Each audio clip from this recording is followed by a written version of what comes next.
Beg for your miserable life.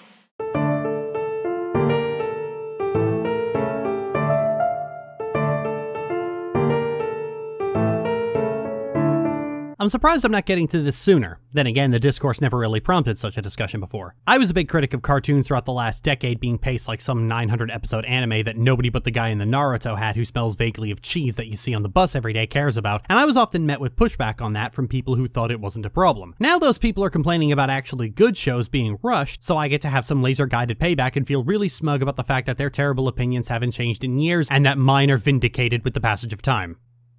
That was the deal. You promised I get to be smug. A common criticism of the Owl House is that it's incredibly rushed. The show in general gets this criticism, but Luz and Amity get a very focused version of this criticism. It's arguably the most common criticism that isn't based in some way on racism. You know, aside from the fact that the villains are written extremely poorly, but I digress. I can sort of understand people feeling this way, because in terms of big-name cartoons, it has been a while since one was paced this fast. But it wasn't too long ago that cartoons with adventure elements were always paced this fast. Before Netflix became the order of the day, even serialized cartoons had to run on a basic episodic formula to an extent. The most common being episodic storytelling with a series-long framing device. There are a lot of examples, but let's be honest, the only one I can guarantee you all saw was Avatar. Avatar ran on a simple structure every episode. Lead in from a previous episode, not necessarily the one that came directly before it, set up the story for this episode, carry it through to the end, reach a satisfying conclusion, and leave a breadcrumb for the future episode. Sometimes it happens in that order, sometimes the breadcrumb comes before the conclusion, but they all happen. Let's use my favorite episode, The Southern Raiders, as an example. We lead in from the boiling rock with the freed prisoners and the gang being discovered by Azula, who had been tailing them. After they all escape, there's some tension between Zuko and Katara, and Zuko wants to earn Katara's trust, but Katara is considerably hostile given Zuko's betrayal in Ba Sing Se and her own personal issues.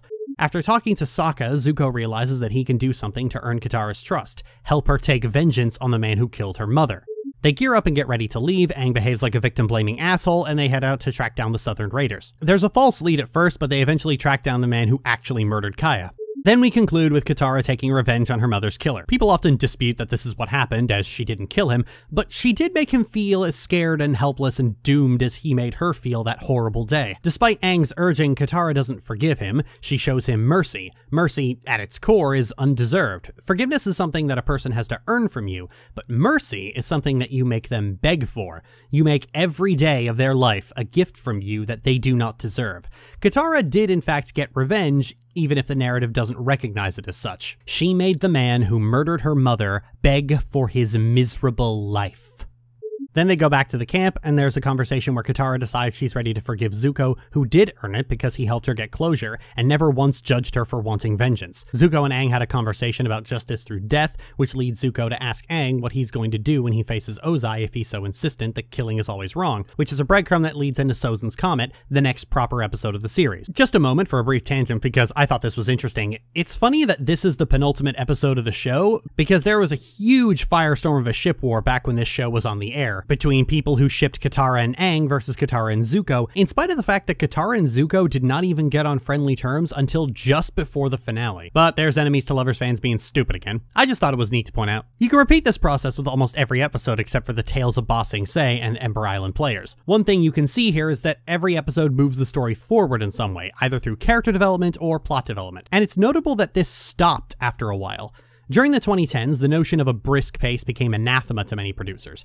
I'm only going to talk about the three most egregious examples because they all have 4 to 5 seasons, they were all made by weebs, and they were all relatively popular, which means I can count on the fact that you've seen them. Steven Universe, She-Ra, and Star vs. the Forces of Evil all had more than 3 seasons, but they all had enough content for 2 seasons. Both Universe and Star had a continuous issue of burying their story in meaningless filler episodes, as well as the fact that the story itself was about as enjoyable as performing an enema with razor wire. While older adventure cartoons had character-focused episodes, they still breadcrumb from and to something, and have satisfying conclusions on their own.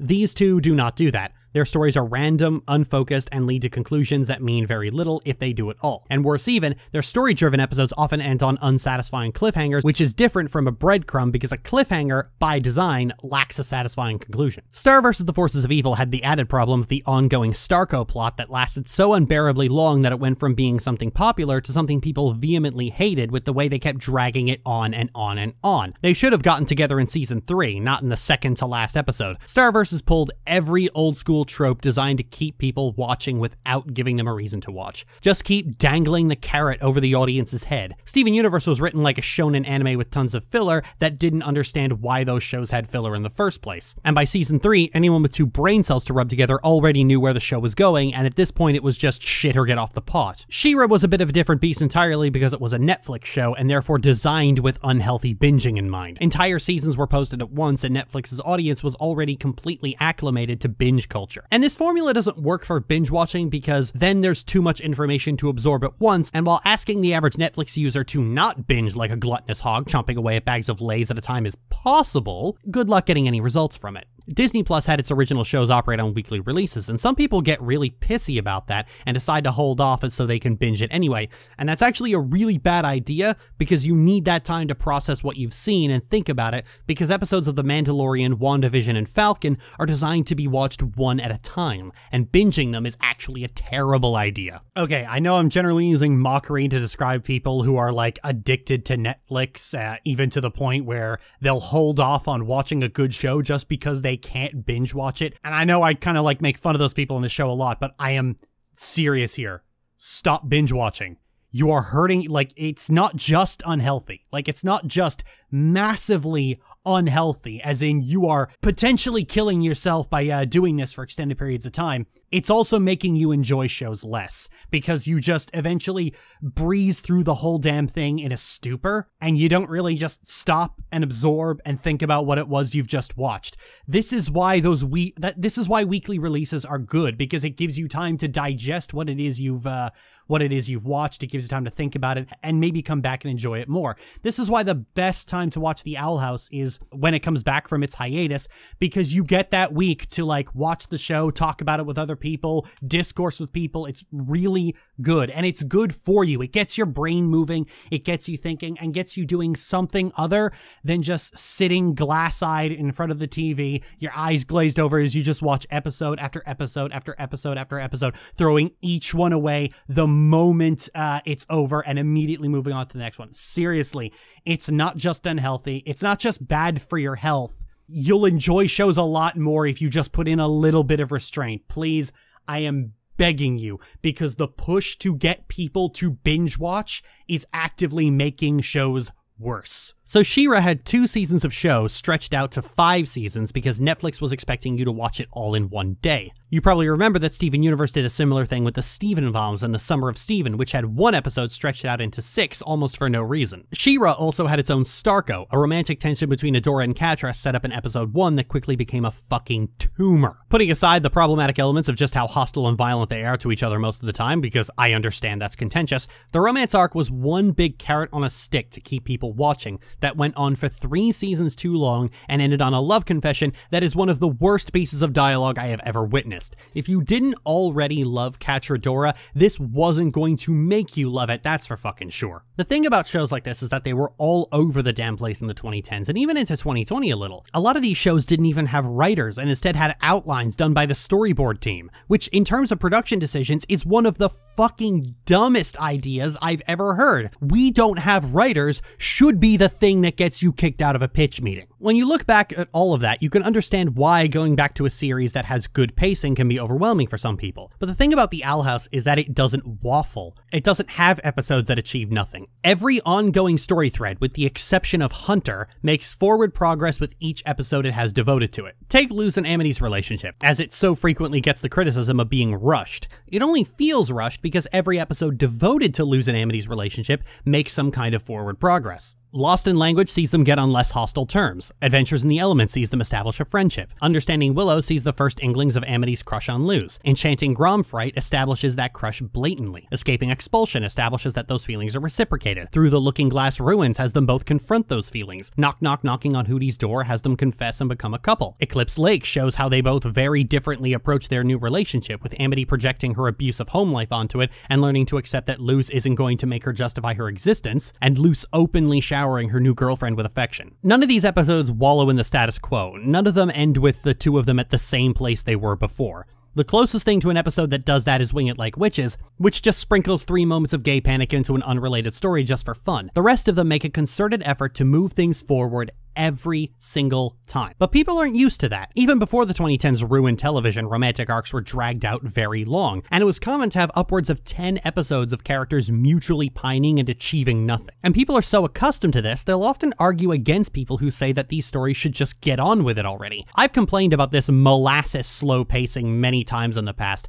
and people argue with me about it. They're so used to it that they couldn't imagine it being different. But in truth, 8 episodes between the latter half of one season and the first half of another is a pretty good length for a romantic arc to get past its first phase, especially with other episodes spaced out in between. This isn't a fast pace. Even Michaela's claim that the Owl House's speed running isn't correct. This is a proper pace. This is what normal pacing for character development looks like. If you watch YouTube videos on 50% speed for several days, going back to normal speed is going to seem lightning fast. But it isn't. And every arc of the Owl House works this way. For example, Ida's curse? The intruder establishes its existence. Hootie's moving hassle establishes just how important her medicine is. Escape of the Palisman gives more information and establishes the curse is worsening and that the elixir is becoming less effective. Agony of a Witch has the curse finally overtaking her completely after establishing what its endgame is. Youngblood Old Souls has Lilith split the curse, returning her sanity but killing her magic. Keeping Up Appearances establishes how stress makes the curse worse and how it's strained her relationships in the past and removes Lilith from the show completely. Knock Knock Knocking on Hootie's Door builds off that to establish how much damage Ida has done to her life by pushing people away for fear the Owl Beast will hurt them before finally accepting the Owl Beast as part of her. And Eclipse Lake shows that she can't force her new Harpy form and needs to work with the Owl Beast rather than trying to command it. None of these episodes really dawdle or linger, and in fact they all contribute to understanding Ida's disability even further. This is also why the recent perception that the Owl House didn't get good until season 2, where the stakes were higher